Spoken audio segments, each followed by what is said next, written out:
கழுகு என்ன பண்ணும்? எல்லாரும் சொல்றோம் அது வானத்தில் வந்து வேட்டையாடும் அப்படின்னு. ஏன்னா இது முடிச்ச உடனே மனுஷனுக்கு வரணும். உங்க நிலையை நீங்க தெளிவாக புரிஞ்சுக்கணும். ஆஹா, இது ஏன் பிரச்சனை கிடையாது, ஏன் படைப்பு. It is very design. I cannot change this because it is not designed by me. கோவப்படக்கூடாதுன்னு முடிவெடுத்து தியானத்தில் உட்காருப்பீங்க. யாராவது தொடுவாங்க, அது கோவப்படுவீங்க. நான் தான் கோவப்படக்கூடாது, அதுக்கே டென்ஷன் சொல்லுவேன். இந்த விஷயம்தான் உங்களுடைய தன்மை. Repetitive in nature.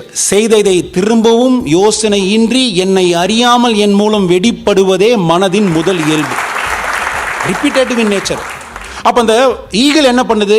ஒரு ஸ்பேரோவை துரத்திட்டே போகுது, பயங்கர வேகமாக துரத்திட்டு போகுது. நல்லா பாருங்க, ஈகிளோட கெப்பாசிட்டிக்கு ஒரு காமன் சென்ஸில் கேட்டேன். நான் சொல்றது நல்லா கவனிங்க.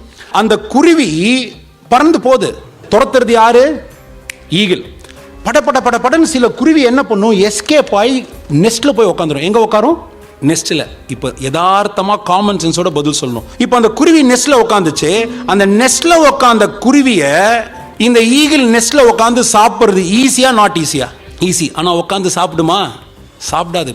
அவ்வளோ வேகத்தில் வந்த கழுகு இந்த குருவி போய் அந்த கூண்டில் உட்காந்துருச்சு. நெஸ்ட்ல உட்காந்த குருவி இந்த கழுகு என்ன தெரியுமா பண்ணும்?